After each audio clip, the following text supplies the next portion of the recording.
Eu sou o Fernando Torres, professor, geógrafo e mestrando pela FRJ. Estou aqui com uma pessoa no canal Geocast muito especial, né? Eu acho que eu perturbei tanto ele para ele estar aqui, que ele está aqui hoje. Foi uma grata surpresa eu conhecê-lo, né? Meio que remotamente, mas todos os trabalhos dele e alguns artigos eu tenho prestado muita atenção.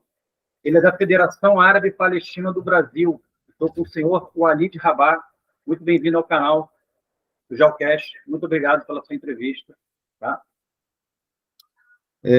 Obrigado, Fernando, pela oportunidade. Acho que é importante que nós consigamos alcançar o máximo de pessoas possíveis, e isso implica, esse objetivo, esse desejo de alcance, implica em nós falarmos com todos os atores na cena brasileira, intelectual, política, jornalística, acadêmica, que esteja disposta a reportar a questão palestina com honestidade, respeitando a história, respeitando os direitos humanos, respeitando o direito internacional e, fundamentalmente, claro, respeitando a verdade. E por isso estou muito feliz, eu espero que a gente consiga, pelo menos da minha parte, eu consiga cumprir com esse sacerdócio tão importante para cessar o genocídio na Palestina. Eu tenho certeza que o senhor está cumprindo bem esse papel, mas deixa eu lhe perguntar uma coisa. Aqui no Brasil nós temos um problema sério, é o seguinte: setores políticos, né, da direita e principalmente da extrema-direita, e sobretudo a extrema-direita evangélica, porque eles acabam se vestindo, né, com alguns argumentos, eles vão legitimar o que hoje está se falando de sionismo cristão. Para mim parece uma aberração falar isso, né, mas para mim o sionismo seria judeu, mas eles criaram essa ideia de sionismo cristão, e é claramente anti-Palestina e legitimiza a ocupação dos territórios palestinos. Eu gostaria que o senhor falasse para a gente por que isso é tão nocivo aos palestinos e falar para os brasileiros, que muita gente não sabe disso. Qual é a legitimidade do povo palestino na região da Palestina? O senhor pode fazer esse enfoque histórico para nós, por favor? Bom, primeiro de tudo, depois a gente vai para a história da Palestina, como é que... né? Eu acho muito importante nós destacarmos que alguns setores da sociedade brasileira, que você citou até, esses autoproclamados evangélicos, o que é uma heresia, né? Porque o evangelho é a boa nova, é o Novo Testamento. E esses que se autoproclamam evangélicos, esses novos, né? Essa reprodução dos vendilhões do templo, na atualidade, os CNPJs de Cristo, eu gosto de dizer, esses mercadores da fé, vivem do Velho Testamento. E há um dilema. O Velho Testamento, nós estamos falando de um... Como é que eu poderia dizer? Nós estamos falando de um Deus racializado, né? Então, Jeová, ou o que seja, é uma forma racializada de descrever Deus. Razão pela qual nós estamos falando de um Deus étnico. Esse Deus étnico manda matar, escolhe um pequeno grupo humano, e ele é desracializado posteriormente, especialmente por Jesus Cristo, e que Deus passa a ser de todos. E o que é Israel?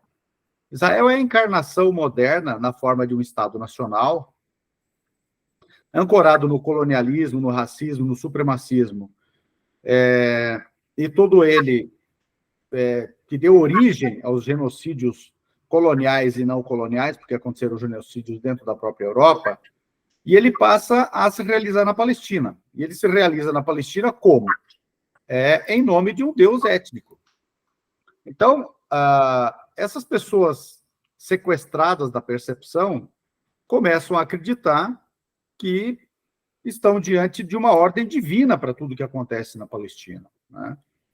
Vou tentar citar aqui 2 trechos do Velho Testamento, que são bastante emblemáticos, e que mais ou menos diriam para nós o que é que uma pessoa comum vai pensar sobre o que acontece na Palestina. Então, deixa eu pegar aqui. Eu vou pegar aqui Josué 24:13, por exemplo. Em Josué 24:13, nós vamos ler o seguinte: e eu, quem é este eu? É o Deus racializado, é Jeová. Vos dei para quem? Para um grupo humano que ele escolheu. Uma terra em que não trabalhastes, e cidades que não edificastes, e habitais nelas, e comeis de vinhas e de olivais que não plantastes. Ou seja, a ideia de que a Palestina é uma terra pré-habitada está aí. E esse Deus, ele admite que os seus comandados roubem uma terra que não é deles. Comam de coisas que não trabalharam para ter, não plantaram. E que morem em casas que não construíram. Né? Então, se você ler esse Josué 14:13, parece o Netanyahu falando hoje. Parece o Edir Macedo falando hoje. Parece o Malacraia falando hoje. Parece o Chapeludo, o Valdemiro falando isso hoje. E parece, finalmente, o pastor deputado Marco Feliciano, que recentemente, há pouquíssimo tempo, se manifestando contra as políticas de igualdade racial no Brasil, disse que, ademais, os negros são amaldiçoados porque eles descendem, a África toda descende de Cã, o filho maldito de Noé. Uma outra passagem bem robusta está em Juízes 1:8, que também demonstra a pré-existência de Jerusalém, por exemplo, e o que fizeram com Jerusalém, que, por acaso, coincide com o que fazem hoje. E os filhos de Judá, quem são os filhos de Judá? Os alegadamente hebreus, ou os alegadamente judeus daquele momento. Pelejaram contra Jerusalém e, tomando-a, feriram-na ao fio da espada e puseram fogo na cidade. Juízes 1:8. Se nós lembrarmos também de como é que começou, ou pelo menos de como recrudesceu o ódio e a intolerância a partir da instrumentalização da fé religiosa, especialmente a partir do uso do Velho Testamento pelos CNPJ de Cristo, nós temos que recuar a 1995, quando um bispo da igreja do Edir Macedo, em um programa televisionado e ao vivo, agrediu, chutou e quebrou uma imagem da padroeira. Né? E nesse Nossa Senhora Aparecida. E com isso, quem era o agredido? Era a Igreja Católica. Na verdade, era o cristianismo. Na verdade, é o Novo Testamento. Na verdade, é o Deus monoteísta. Na verdade, é o Deus desracializado. Na verdade, é o Deus para quem todos são iguais. E quem essa gente defende? Defende Israel. Por quê? Porque Israel é um modelo de racismo, um modelo de usurpação, um modelo de subordinação, um modelo de superexploração, um modelo racista, um modelo supremacista, um modelo em que o Estado totalitário, dominado por um pequeno grupo que se beneficia de tudo, como se beneficiaram os vendilhões do templo e Caifás e o Sinédrio na época de Cristo, onde, aliás, Jesus Cristo foi julgado e condenado à morte, antes disso, posto no calabouço, torturado, e antes disso, capturado pela guarda do Sinédrio. Foi a guarda do templo, e não a guarda romana que o capturou, o torturou, o colocou no calabouço e depois o julgou à morte. Então, esse é um aspecto importante a se compreender. No próprio Velho Testamento, nós vamos ver que tudo na Palestina é pré-existente. E o que é a história da Palestina? A história da Palestina é a história dos antigos cananeus, que construíram, por exemplo, a cidade mais antiga do mundo, Jericó, segundo a arqueologia moderna, com 10.700 anos. Todas as cidades citadas no Antigo Testamento, por exemplo, são cananeias e minoritariamente filisteias. Consequentemente, tudo é cananeu. Não há uma só cidade, povoado ou qualquer tipo de povoação citada no Antigo Testamento fundada pelos antigos hebreus, alegados antigos hebreus, o que faz crer que a própria existência de um grupo étnico hebreu é absolutamente infundada. Aliás, há historiadores que defendem que ela é infundada. Israel Finkelstein, o mais importante arqueólogo israelense da atualidade, por exemplo, diz que o grande êxodo do Egito não existiu.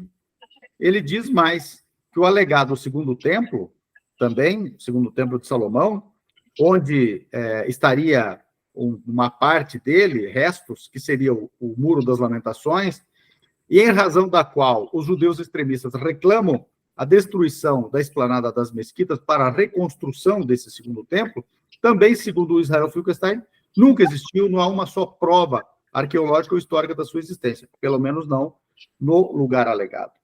Então, tudo isso eu diria que é um relicário escatológico e mitológico de gente inculta e vulgar que instrumentaliza com vistas a absolver, por meio de Deus, genocídios modernos. Isso não tem nenhum cabimento, nenhum fundamento. Eu acabei falando isso com algumas pessoas, o seguinte: da mesma forma que é usada a Bíblia, é usada a religião como um marco de legitimização de um Estado, os americanos poderiam usar isso como destino manifesto do século XIX. Deus escolheu os Estados Unidos para ser a nação civilizadora do mundo, para dominar o mundo. Então, muitas pessoas, eu falo isso, mas as pessoas não querem ser dominadas pelos Estados Unidos. Da mesma forma também que os palestinos não querem ser dominados. Também vejo um pouco dessa forma também. Na verdade, os estadunidenses, eles usaram isso, né? Os fanáticos do Mayflower que foram para lá usaram isso. Todo uso indevido deles foi nesse sentido. E não por acaso, toda essa ideia absolutamente antirreligiosa, com capa religiosa, claro, e que domina hoje a cena brasileira do chamado pentecostalismo, é estadunidense. Né? Sim. Deixa eu fazer outra pergunta para o senhor. Como o movimento sionista do final do século XIX até os anos 20 se configurou como uma ameaça aos palestinos?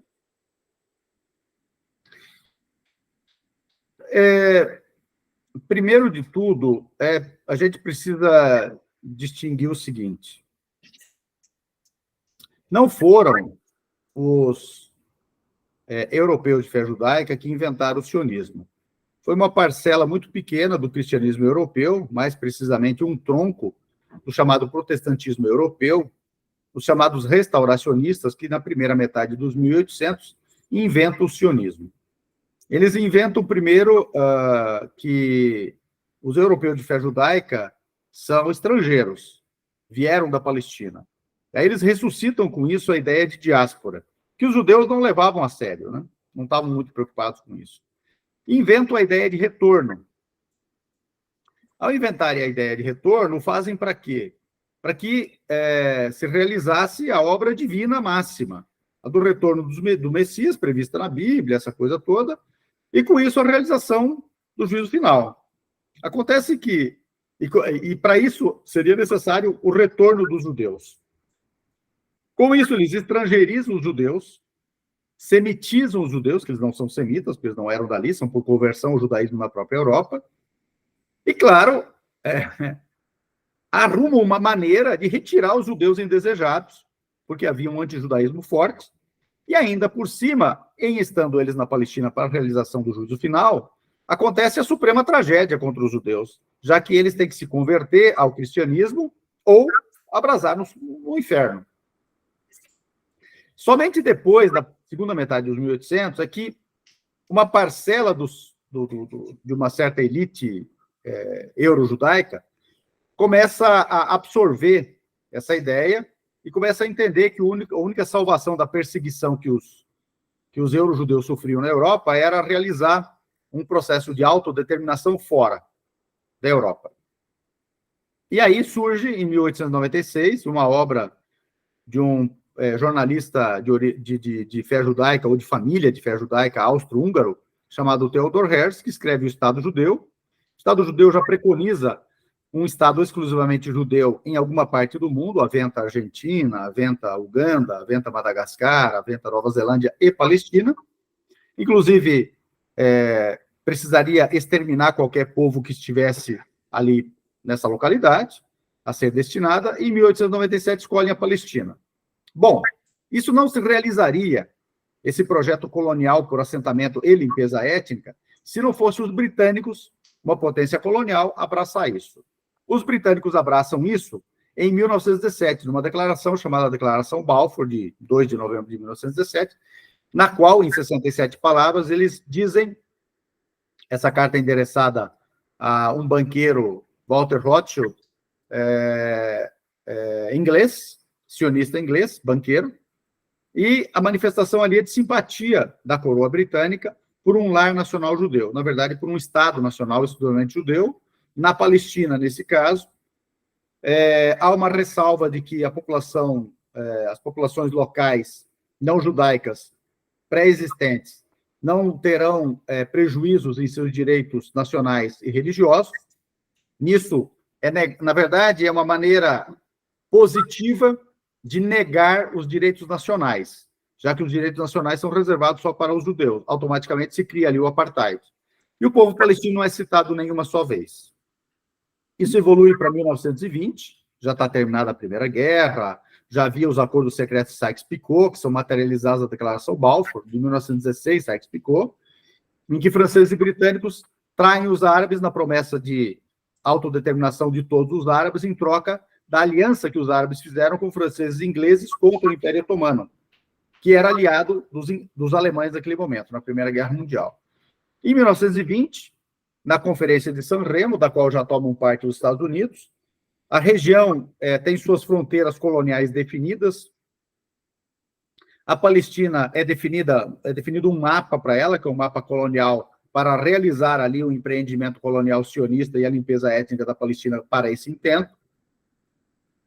O povo palestino não é citado uma só vez, e os britânicos são confirmados como a potência colonial que vai realizar isso. Esse mapa é o relatório Pew, que fala? Na verdade, esse mapa é desenhado esse mapa é o mapa que a gente chama de Palestina Histórica. Sim.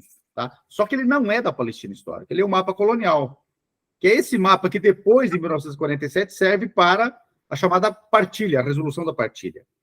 Em 1922, a Liga das Nações aprova um documento chamado Mandato da Palestina. O Mandato da Palestina é aquele que, entre aspas, legaliza, oficializa o mandato colonial para os britânicos realizarem a empreitada sionista. Ele tem um preâmbulo, esse preâmbulo diz que o objetivo do mandato é a realização da Declaração Balfour, a implementação da Declaração Balfour. Depois ele tem 28 artigos. Em nenhuma vez é citado o povo palestino novamente, e os 11 primeiros desenham como será a colonização por assentamento, como será a imigração e como se dará o despojo da população originária, vale dizer, a limpeza étnica. Esse mandato começa em 1923. Então, veja, todo o planejamento é para a tomada da Palestina e é para a expulsão da sua população. É por isso que esses eventos, deste momento que você cita, são fatais, determinantes, e eles são a razão subjacente de toda a catástrofe que nós estamos vivenciando hoje. Entendi. Só para te recapitular, os primeiros povos da região da Palestina eram os filisteus. Os cananeus. Cananeus. Eles não eram hebreus. Não, de jeito nenhum. Depois dos cananeus vêm os filisteus e depois que vêm os hebreus. A própria ideia de que tenha havido hebreus é incerta. Os hebreus poderiam ser uma manifestação montanhesa cananeia que poderia ser chamada hebraísmo. Veja, várias línguas se desenvolveram entre os cananeus, o reino amorreu se desenvolve entre os cananeus, os nabateus, tudo isso são manifestações cananeias. A população subjacente é a cananeia. Deixa eu te passar um dado aqui que eu considero importante, que pode nos ajudar nisso. É uma pesquisa feita pelo Instituto Sanger, do Wellcome Trust, do Reino Britânico, e foi publicado em 2017 na Revista da Sociedade de Genética Humana dos Estados Unidos, se servindo de 5 cadáveres cananeus enterrados em Sidom, Líbano, e comparando eles com 99 libaneses de hoje, detectou que 99% do DNA dos libaneses atuais é dos cananeus antigos. A Palestina é a mesma coisa, até porque o epicentro da chegada dos cananeus, saindo da desertificação, do processo de desertificação da Península Arábica, é o Vale do Jordão. Por isso que eles fundam a cidade mais antiga do mundo, Jericó. Então, a probabilidade de a esmagadora maioria dos palestinos até hoje serem cananeus é absolutamente fantástica. E os cananeus é que desenvolvem essas espiritualidades. E os primeiros judeus da história humana, ou seja, pessoas que professam um credo religioso chamado judaísmo, seguramente são cananeus. E que trocam de religião, ou de religiões no passar do tempo, já que trocam mais de uma vez, à medida que uma religião sobrepuja a outra. Na verdade, nunca houve alteração demográfica na Palestina, ou seja, do grupo étnico dominante. Nunca houve grandes saídas do território.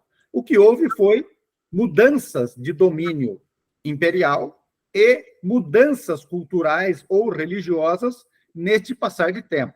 11 mil anos não é pouco tempo. A Europa mudou quantas vezes de cultura e de língua em pouquíssimos séculos? E outras partes do mundo. Então, nós estamos falando de 11 mil anos. Então, esse é o desenvolvimento que há. Não há se falar em retorno ou coisa parecida. A própria ideia de que tenha havido uma grande, digamos assim, uma grande migração de judeus da Palestina é absolutamente infundada. Não existe essa hipótese, vamos chamar. Deixa eu fazer uma pergunta. A ONU em 47 ela vai criar um plano de partilha, né? Eu sempre discuto falar em meio, né? Que os árabes não aceitaram o plano de partilha, que o fracasso de 47 da criação de 2 estados é por causa dos árabes. Por que isso aconteceu realmente? Me dá a sua perspectiva, por favor. Bom, primeiro de tudo, que todo projeto colonial era para realizar a maioria demográfica judaica, através da imigração de euro-judeus e a expulsão da população originária, e esse plano precisava ser realizado de 1923 a 1948, 14 de maio de 1948, quando expirava o mandato colonial britânico sobre a Palestina, outorgado pela Liga das Nações. Bom, sem compreender isso, a gente não compreende o resto. Qual é o problema? Qual é o boi na linha aí? É que o projeto colonial fracassou. Ele chegou a 1947, imediatamente após a Segunda Guerra Mundial, não tendo realizado a judaização da demografia nem da geografia. Então, naquele momento, 30% da população da Palestina era de fé judaica, considerando somada a ela, inclusive, a Palestina originária que professava o judaísmo, 30% apenas, e ela detinha apenas 5,87% do território. O restante era a população originária não judaica, vale dizer, palestina, cristã ou muçulmana, 70%, e ela detinha 94,13% do território, a esmagadora maioria do território. Então, o projeto sionista, bancado pelos britânicos, faliu. E o que a ONU fez? É por isso que os britânicos entregaram para a ONU a discussão do futuro da Palestina com uma recomendação de partilha. Uma comissão especial da ONU é nomeada para fazer esse estudo e havia 2 propostas em debate. Uma delas, a dos palestinos e de mais outros estados, que defendiam a autodeterminação para a Palestina com um estado só, em que a autodeterminação se realizasse para todas as pessoas que estivessem ali e para todas as fés religiosas. A outra era de partilha, em que uma parte do território seria destinada para um futuro Estado judeu e a outra parte do território para a população originária, a Palestina. Esse plano aprovado, a segunda proposta acabou vencendo na comissão especial. Aprovou o relatório em setembro de 1947. Em 29 de novembro de 1947, após vários adiamentos, a resolução 181 aprovou a partilha, recomendou a partilha. Nos seguintes termos: para os 70% que tinham mais de 94% da terra, apenas 42,9% da sua própria terra para um eventual futuro Estado seu, no seu próprio território histórico. Para os 30% que tinham menos de 6% da terra, 56,5% e 0,06% do território, área internacionalizada, basicamente Jerusalém, a ser administrada pela ONU em nome da comunidade internacional. Os sionistas dizem que aceitaram. Ben-Gurion, na verdade, disse outra coisa. Nós aceitaremos a resolução e implementaremos o nosso projeto no plano do terreno, quer dizer, tomar toda a Palestina. E o que aconteceu a partir a partir do dia... Todo de maio de 48? Não, a partir de 18 de dezembro de 1947. Né? Começa a limpeza étnica da Palestina. E essa limpeza étnica é terrível, mas é terrível mesmo. Ela toma 774 cidades palestinas, é muita coisa, 771, perdão, dizendo, das quais 531 são totalmente destruídas, 70 massacres são cometidos, 15 mil mortos, e dos 78% tomados naquele momento para se tornar Israel, futuramente, 88% da população foi expulsa, ou seja, a maior limpeza étnica da história. Isso é reconhecido depois numa resolução de 11 de dezembro de 1948, a o número 194. Essa resolução reconhece a limpeza étnica e determina o retorno dos refugiados. Só para nós termos uma ideia, 2 dias antes, dia 9 de dezembro de 48, a ONU aprovou uma outra resolução dando nascimento à Convenção para o Genocídio. Então, a resolução 194, para os refugiados palestinos, que é de 2 dias depois, ela reconhece na prática o primeiro genocídio pós-Segunda Guerra Mundial e determina a correção dele, restaurando demograficamente a parte da Palestina limpada etnicamente com o retorno dos refugiados. Só para você ter uma ideia, para nós termos uma ideia da importância disso, em 11 de maio de 49, a ONU aprova uma outra resolução, a 273/3. A resolução 273/3 é a que admite Israel como Estado-membro da ONU. Veja, se, como alegam os sionistas, eles aceitaram tudo, se, como eles alegam, a ONU os criou, etc., por que só em 11 de maio de 49 é que eles são admitidos como Estado-membro? E não seriam. Na verdade, houve uma proposição britânica nesse sentido, e a resolução só foi aprovada admitindo Israel como Estado-membro porque a ONU, os Estados-membros da ONU, impuseram 2 cláusulas condicionantes. A primeira delas é que Israel acate e implemente a resolução 81, ou seja, retornar a, pelo menos, recuar, né, e restaurar a geografia da Palestina, no mínimo, aos 42,9 da resolução 81. E também determinaram, essa resolução determina, o acatamento e a implementação da resolução 194, isso é, o retorno dos refugiados, portanto, a restauração demográfica da Palestina.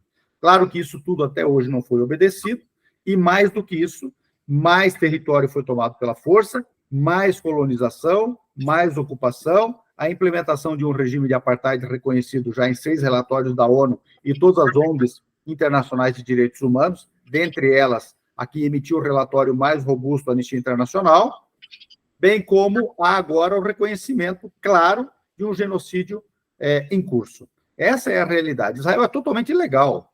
Desde a Constituição lá atrás, da Resolução 81, que é absolutamente ilegal e imoral, e é ela que abre, na verdade, a chave do inferno para a Palestina, e agora o que nós vemos é a flagorosa realização, continuação, perdão, dizendo, do processo de limpeza étnica, porque o que acontece em Gaza é a repetição idêntica, com uma só diferença, do que aconteceu em 47 a 51, com uma só diferença. É o primeiro genocídio e limpeza étnica televisionada da história. O avanço de Israel, a partir de 77, né, a Guerra dos 6 Dias, e a ocupação de Gaza e Cisjordânia. A Gaza já foi devolvida, mas a Cisjordânia ainda não foi. O que é o entrave para os israelenses não devolver esse território? E Por mais que a faixa de Gaza não seja devolvida, Gaza, ao meu ver, é a maior favela, o maior campo de concentração a céu aberto do mundo hoje. Você pode falar um pouquinho de Gaza nessa situação e a não devolução do território da Cisjordânia? Na verdade, Gaza não foi devolvida, porque a ocupação é realizada à distância por meio de um bloqueio. Então, os alimentos, quem controla a entrada? Israel. Medicamento, quem controla? Israel. O espaço aéreo, quem domina, e inclusive destruiu o aeroporto de Gaza? Israel. O perímetro marítimo, quem domina? As milhas? Israel. Inclusive diminuindo a piscosidade a pesca a no máximo 20 milhas, o que inviabiliza, inclusive, a pesca e, consequentemente, afeta a quantidade de proteína através da pesca para a população de Gaza, bem como a comercialização de peixe, já que Gaza exportava peixe. Quem é que bombardeia Gaza sistematicamente? Israel. Quem é que controla a energia? Israel. Quem é que controla a entrada de água? Israel. Quem é que controla o ir e vir? Israel. A maior parte da população jamais saiu desse território desde 2005, quando Israel diz ter devolvido o território. Quer dizer, a ocupação é clara, é uma ocupação à distância, sem sequer, em virtude de estar à distância, alegadamente, não estar obrigado às previsões da Quarta Convenção e dos demais regramentos do direito internacional, da lei internacional, para a potência colonial ocupante, e simplesmente submetida a uma vida, a população de Gaza, a população palestina de Gaza, análoga à de um campo de concentração. E a Cisjordânia vive um processo de colonização sistemática. Quando foram assinados os acordos de Oslo em 93, havia perto de 170 mil colonos que deveriam ser evacuados. Era a única coisa que Israel tinha que fazer: evacuar os colonos, retirar suas forças de ocupação e a Cisjordânia ser parte integrante do futuro Estado palestino descontíguo, não contíguo. E não fez isso. De lá para cá, aumentou a colonização astronomicamente, aumentou em 4 vezes. Hoje são perto de 700 mil colonos na Cisjordânia. Isso faz com que os palestinos estejam divididos em mais ou menos 111 mini-territórios. Bantustões cortados por estradas, exclusivamente para judeus, bloqueios militares, postos de controle militar, que são de ocupação, as próprias colônias e as áreas de segurança criadas ao seu redor, e tudo isso retalhando o território palestino. Os palestinos dominam hoje, entre aspas, ou seja, administram áreas urbanas equivalentes a míseros 22% da Cisjordânia, mais ou menos. O restante é área B, administrada por assuntos civis pelos palestinos e assuntos militares por Israel, e 61% é área C, controlada exclusivamente por Israel.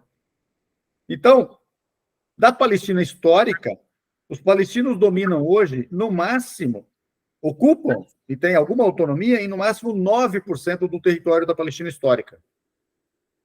É isso que inviabiliza, além da questão de Jerusalém, além da questão, claro, do retorno dos refugiados, além do aprisionamento político de palestinos implicados na resistência à ocupação colonial, além da matança que nós estamos vendo, além do regime de apartheid já denunciado. Então, tudo isso impede uma solução pacífica, impede até mesmo a implementação dos tímidos acordos de Oslo assinados em 93 e depois, que deveriam evoluir até 2000, né? E não evoluíram para chegar ao status final. Pelo contrário, regrediu tudo de lá para cá. Eu não ia falar isso agora, mas eu vou acabar falando um pouquinho sobre isso. Hoje, né, grande parte do pessoal da extrema-direita, protestante aqui no Brasil, ou lá de fora, tem a ideia de que os palestinos são terroristas, né, fazem a terrorismo. Mas eu gostaria que o senhor lembrasse a eles sobre o massacre de Der Yassin. E isso, de certa forma, foi um pouco de um terrorismo judeu sobre as populações palestinas no passado. Todo plano sionista era de aterrorizar a população para limpá-la etnicamente. Então, o que eles fizeram em Der Yassin um povoado de pequenos camponeses palestinos a oeste de Jerusalém, foi uma parte desse plano de aterrorizar a população. E o mais curioso é que essa população, esse povoado, tinha um acordo de não agressão com a Haganah. A Haganah era a maior organização paramilitar autoproclamada de autodefesa sionista na Palestina, admitidas essas forças, inclusive pelos britânicos, ao mesmo tempo que não permitiam autodefesa aos palestinos. Então, mesmo sob pacto de não agressão, essa população basicamente desarmada e camponesa foi agredida no dia 9 de abril de 1948. Portanto, muito antes da alegada Guerra Árabe-Israelense. Aliás, a limpeza étnica iniciada em 18 de dezembro de 47 é 6 meses anterior a qualquer alegação de guerra árabe-israelense. Portanto, a limpeza étnica da Palestina não está atrelada ao mito da guerra árabe-israelense. Pelo contrário, a guerra só se fez em reação à guerra sionista contra a Palestina, que visava a limpeza étnica conforme o plano sionista elaborado muitas décadas antes e que estava, naquele momento, sendo implementado à força. E, veja, essa acusação de terrorismo é uma hipocrisia. Primeiro porque os britânicos acusavam essas forças paramilitares israelenses de ações terroristas. Segundo, que os eurojudeus que reagiram ao nazismo também foram acusados de terroristas. Vamos pegar o gueto de Varsóvia. Qual que era a acusação? De terrorismo. Mandela ficou preso 27 anos da sua vida sob uma só acusação, basicamente, a de que era terrorista. E só foi retirado da lista de terroristas dos Estados Unidos, do seu Departamento de Estado, no final do governo Obama. Então, todos que lutaram contra o colonialismo foram acusados de terrorismo. Agora, quem faz essa acusação? O Ocidente. Quem é o Ocidente? Nós precisamos esclarecer quem é o Ocidente. Hitler é o Ocidente. Mussolini é o Ocidente. As duas guerras mundiais são ocidentais, acontecidas em território ocidental, em que ocidentais mataram ocidentais, inclusive os ocidentais europeus não judeus mataram outros ocidentais europeus, porém judeus. Portanto, o chamado Holocausto euro-judeu aconteceu das mãos de outros europeus ocidentais. As duas guerras do ópio contra a China são ocidentais. Todas as guerras coloniais, ocupações coloniais e holocaustos coloniais, inclusive do povo ameríndio desse continente, população ameríndia, é ocidental. As duas bombas atômicas são ocidentais. O apartheid na África do Sul é ocidental. A escravização do continente africano é ocidental. O que mais, afinal de contas, quer o Ocidente para ter o direito de acusar os outros de terrorismo?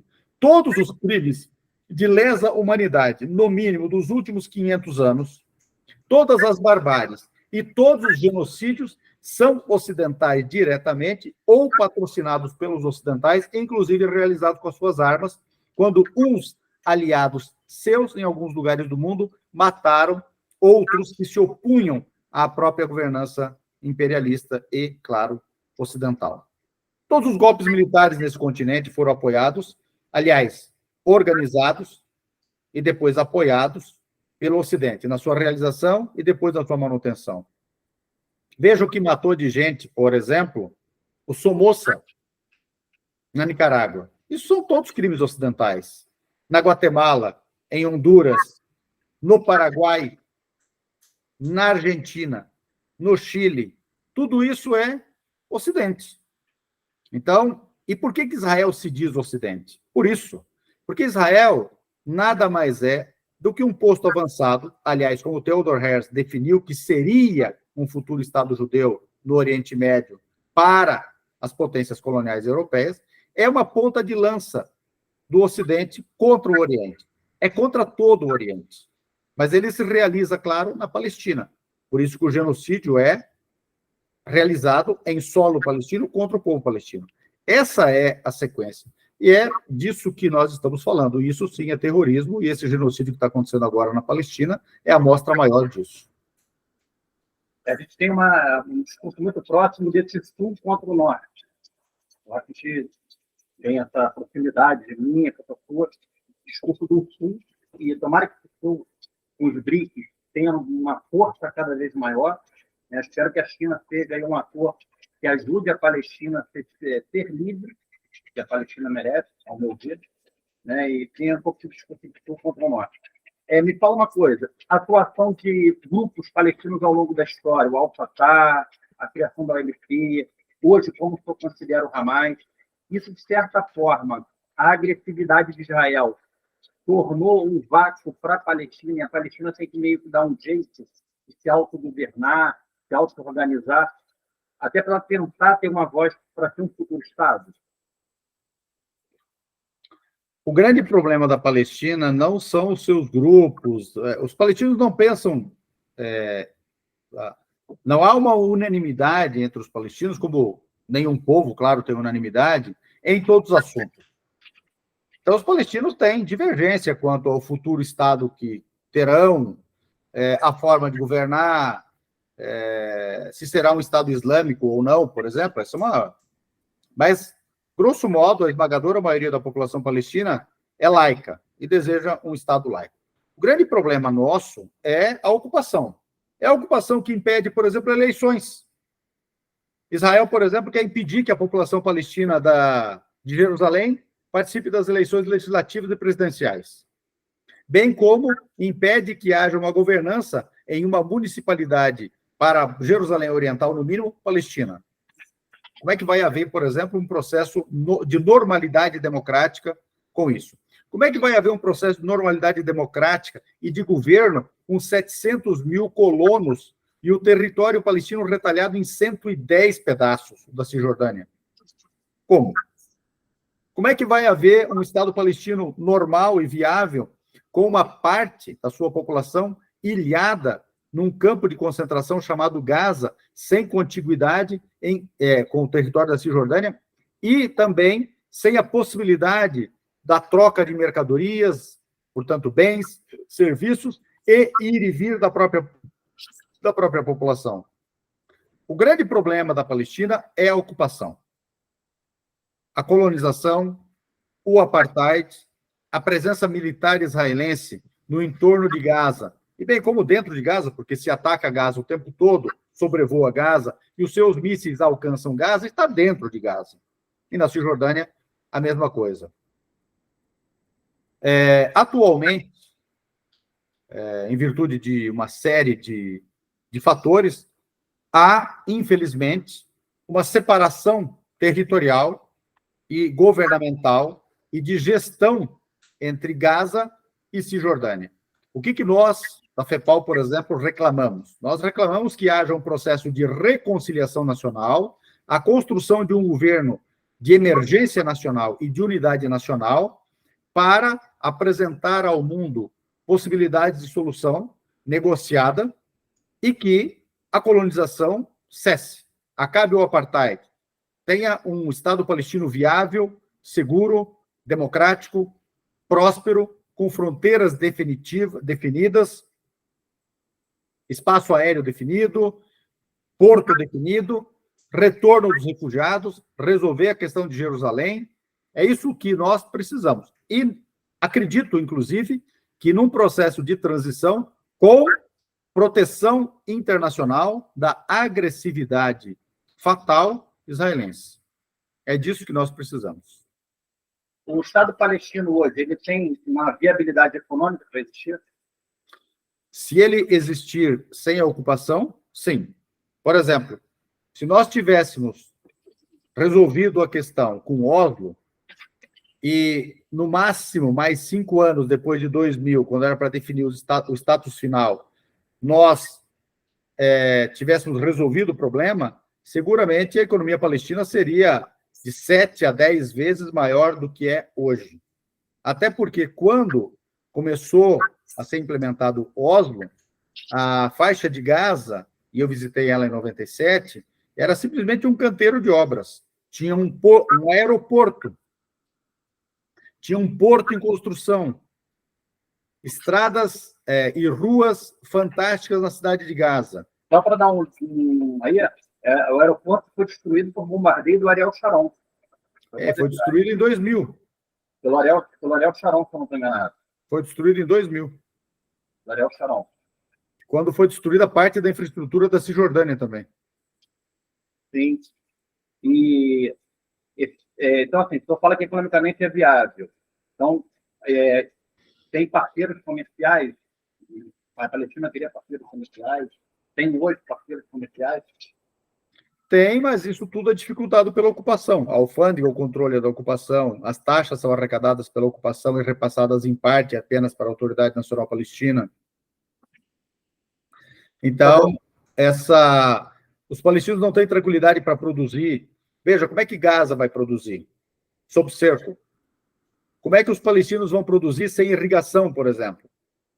Os produtores de tâmara no Vale do Jordão têm 1/20 da água que tem os israelenses, os colonos israelenses, que roubam terras na Cisjordânia, roubam água e produzem tâmaras em solo palestino. Inclusive, é ilegal fazer isso, bem como é ilegal exportar. O Brasil, por exemplo, está admitindo tâmaras israelenses produzidas em colonatos ilegais, quando isso é vedado pelo Acordo de Livre Comércio Mercosul-Israel, que é ratificado pelo governo brasileiro, pelo Estado brasileiro.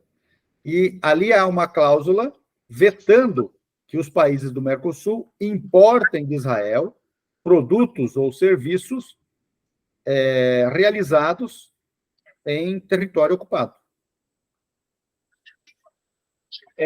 Sobre a questão do Hamas, como é que o senhor definiria o Hamas hoje, a atuação do Hamas? E, de certa forma, houve alguma negligência de Israel do 7 de outubro para isso acontecer, para Israel ter uma capacidade de agressão, de vingança? Bom, os israelenses falaram em 1.400 mortes em 7 de outubro, não é isso? Sim. Acontece que agora a lista de civis mortos, alegados, né, como mortos, no chamado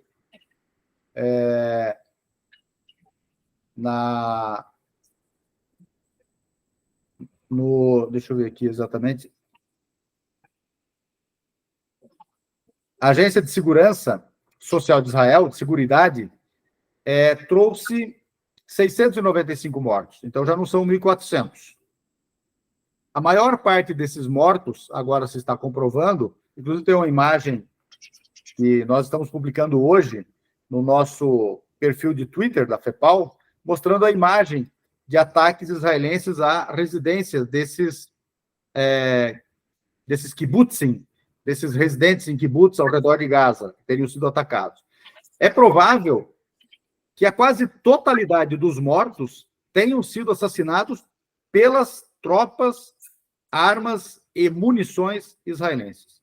É possível que apenas os capturados pela ação militante palestina que, de fato, sejam decorrentes desta ação.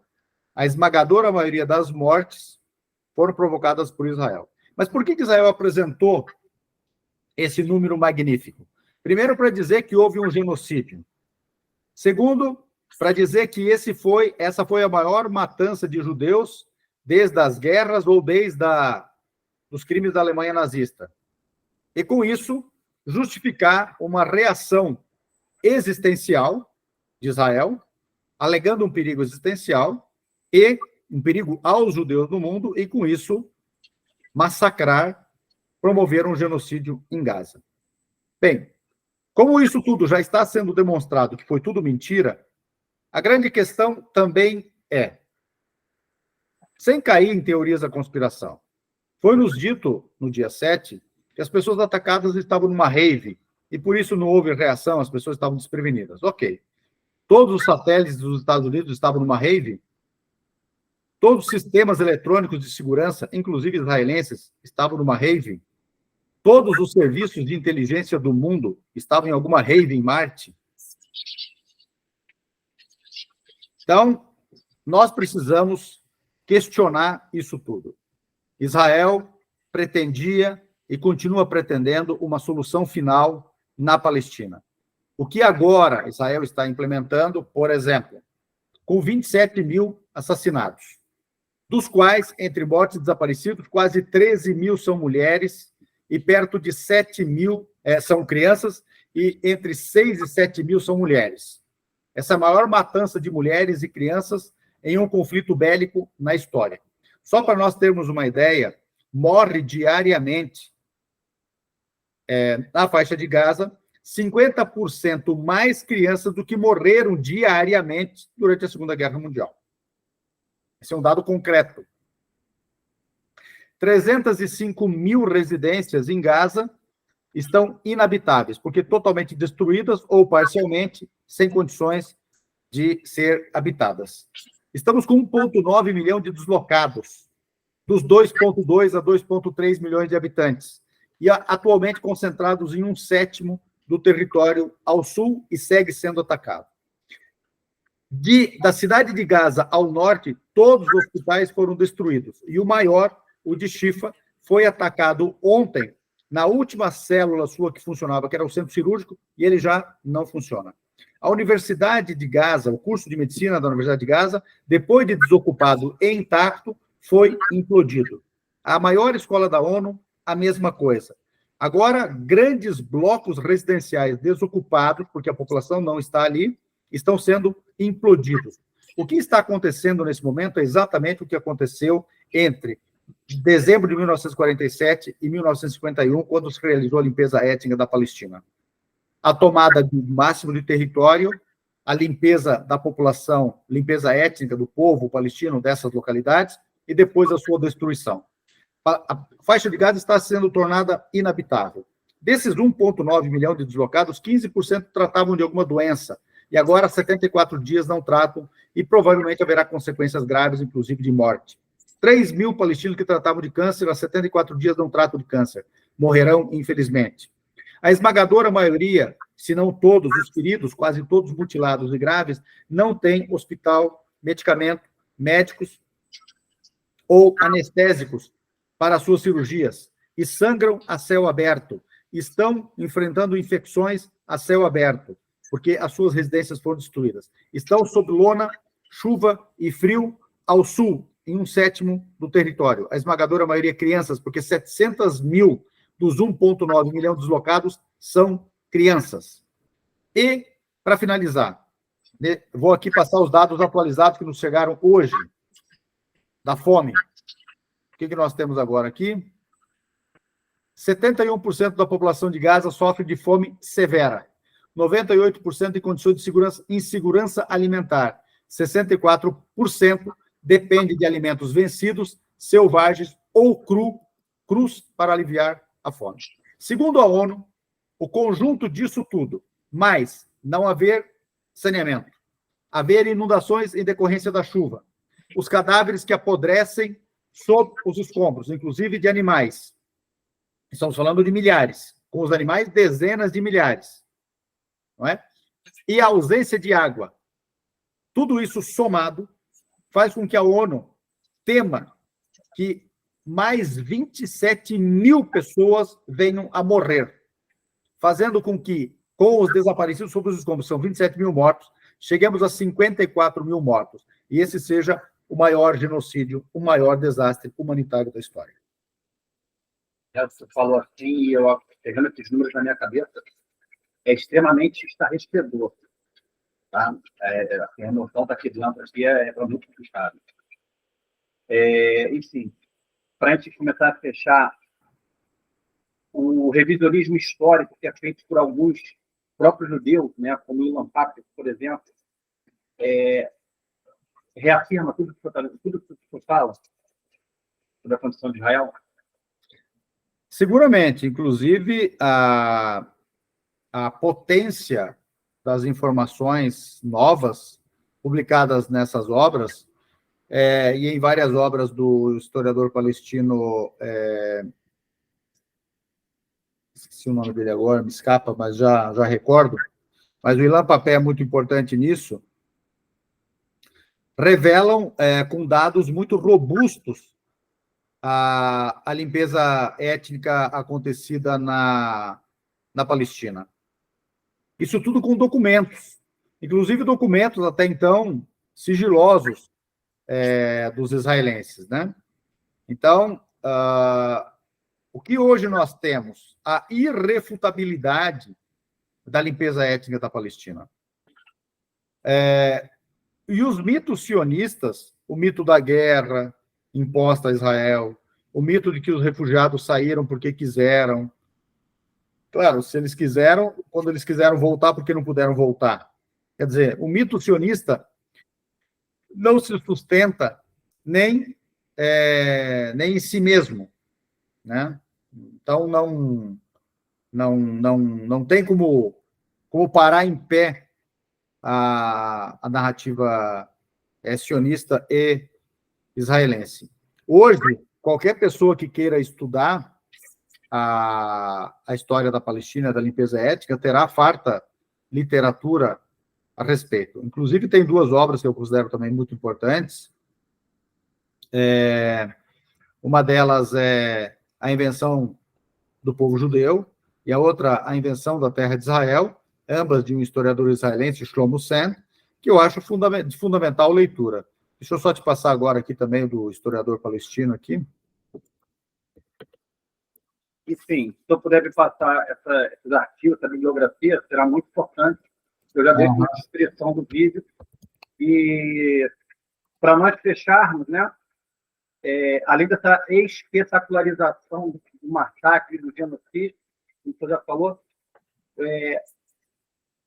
o que o senhor espera para essa guerra, para esse conflito? Esse conflito dura mais 3 meses, dura mais 1 ano? Tem alguma perspectiva quanto a isso? E, no final, o que a CEPAL tem feito para ajudar os companheiros da Palestina? Eu escutei já na rádio o seu trabalho, né? E já conversamos antes, e a CEPAL tem feito um esforço, né, para ajudar os repatriados palestinos no Brasil. Você pode falar um pouquinho do que você acha aí da situação do conflito, a projeção e tudo da CEPAL, do trabalho da CEPAL para os palestinos, principalmente aqueles que estão vindo para o Brasil. Uhum. Nur Masalha é o historiador palestino que eu considero a melhor leitura hoje em dia, até porque ele tem uma obra agora que lançou no mercado editorial brasileiro, falando de 4.000 anos de história palestina. Eu posso depois te passar o título também. Foi lançado agora, faz 2 semanas no máximo. É muito difícil fazer previsões, já que nós estamos diante de um processo claro de limpeza étnica. Então, depende muito da reação internacional, depende muito da reação dos países da região. O que Israel quer é a limpeza étnica integral da faixa de Gaza. Quer deslocar toda a população que está em Gaza para o Sinai, o deserto do Sinai, território egípcio. E quer conseguir isso como? Impedindo a entrada de alimento, ou seja, a arma da fome, a arma da sede, a arma das doenças, a arma, claro, do deslocamento forçado e da inabitabilidade, não haver segurança nenhuma, não haver saúde, não haver hospitais, não haver remédios, não haver cirurgias, não haver anestésicos. Isso tudo e impedir que retornem para suas residências. Impedir que reconstruam-se as residências destruídas e toda a parte da Palestina, da faixa de Gaza, a esmagadora maioria dela, destruída. E, com isso, forçar esse deslocamento. Forçar com que esses agora, toda a população concentrada no sul, esses mais de 2 milhões, forcem até mesmo a partida para se salvarem da morte, porque a morte também está sendo imposta por bombardeamento, nesses perto de 45.000 habitantes por quilômetro quadrado, agora ao sul de Gaza. Então, esse é o objetivo de Israel. Israel vai manter o ataque a Gaza tanto tempo quanto julgue necessário para cumprir este objetivo, o do máximo deslocamento populacional de palestinos. E a ocupação da faixa de Gaza, no mínimo, na maior parte do seu território, pelo menos da cidade de Gaza para norte. E, com isso, claro, roubar a reserva de gás que há no litoral mediterrâneo de Gaza, que tem riqueza estimada entre 500 bilhões de dólares e 900 bilhões de dólares, para explorar provavelmente com os Estados Unidos e, eventualmente, algum parceiro regional. Os repatriados, nós agradecemos muito o empenho do Estado brasileiro para que eles sejam repatriados. Eles estavam num campo de morte, num campo de extermínio, imposto por Israel na faixa de Gaza, e agora vieram também, uma segunda leva de repatriados veio, e com eles já alguns dos seus parentes que não têm nacionalidade brasileira, mas que não tinham mais condições de ficar lá. Por exemplo, alguns trouxeram suas mães, que estavam lá, ficariam sozinhas nesse campo de extermínio, ou pais, ou sobrinhos menores, ou irmãos menores. E tem mais uma lista com mais de 70, e pode chegar a 100, de refugiados, justamente parentes desses repatriados que querem vir. Então, nós podemos estar diante de um número que ultrapassará 200 pessoas. A FEPAL abriu uma conta humanitária, cujo Pix é ajudegaza@gmail.com, para arrecadar recursos e ajudar essas famílias. Nós já estamos implementando essa ajuda, esse acolhimento e essa ajuda humanitária, comprando desde roupa, por exemplo. As pessoas tiveram que fugir sem roupas, uma mochila com poucas coisas. Então, vieram para cá sem vestuário. Alugamos também, para uma parte, uma hotelaria, que tem cozinha. Compramos os utensílios para cozinhar, compramos os mantimentos, assessoramos nessas questões de saúde, etc. E agora estamos implementando um plano de locação de casas para essas famílias e o auxílio econômico para isso. Um valor X por mês, que vai cobrir o aluguel propriamente dito, água, luz e internet. Um outro valor mensal equivalente ao do Bolsa Família para aquisição de mantimentos, para comida, e um valor a 1/4 do Bolsa Família por criança por mês. E depois, a segunda empreitada vai ser buscar a colocação econômica dessas pessoas, dessas famílias. Essa é a ação da FEPAL, em conjunto com uma ONG brasileira chamada Refúgio Brasil, presidida por uma brasileiro-palestina. Olha, muito obrigado pela entrevista. Não vou tomar mais seu tempo, porque eu sei que é muito precioso pelo seu trabalho.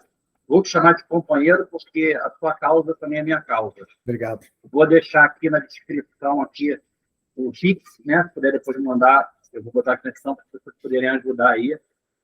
Muito obrigado por conceder essa entrevista, muito obrigado por estar esclarecendo ao povo brasileiro também coisas que eles não sabem, né? Infelizmente, a mídia coloca Israel como o único lado intocável, o único lado bom, e fica uma espécie de maniqueísmo, né? Que Israel é boazinha, os árabes são ruins, e os palestinos são terroristas e tal, e não é por aí. Mais uma vez, muito obrigado. Consideração final, por favor. Sua mensagem. Eu acho que o mundo todo precisa parar esse genocídio. Sem uma ação internacional, esse genocídio na Palestina dificilmente vai parar. Então, o boicote, o desinvestimento e as sanções, tanto da sociedade civil boicotando Israel, não consumindo produtos ligados a Israel, quanto os governos, os estados, as nações passarem a impor sanções, desinvestimento e boicote a Israel. Foi assim que foi derrotado o apartheid na África do Sul. E o Brasil deve assumir essa tarefa, não só de implementar, como de liderar para que outros países também o façam. O Brasil deve, no mínimo, congelar todos os acordos de cooperação com Israel e não ratificar os acordos de cooperação nas áreas militar, de tecnologia e de segurança, que estão intimamente, diretamente ligados à ocupação, ao apartheid e ao genocídio na Palestina. Se Israel começar a sofrer essas consequências, seguramente haverá um futuro menos sombrio para a Palestina e para o povo palestino. E para a própria humanidade, porque o que acontece na Palestina é um experimento, e se ele triunfar, seguramente ele poderá ser aplicado em qualquer canto do mundo. Portanto, é um perigo contra a humanidade, até porque se trata de crime de lesa humanidade. Crime de lesa humanidade, não importa onde ele seja cometido, ele é cometido contra toda a humanidade. Presidente da Federação Árabe Palestina do Brasil, o Walid Rabah, muito obrigado ao canal Geocast. Seja bem-vindo quando souber entender. Muito obrigado. Obrigado, meu caro. Abraço. Abraço.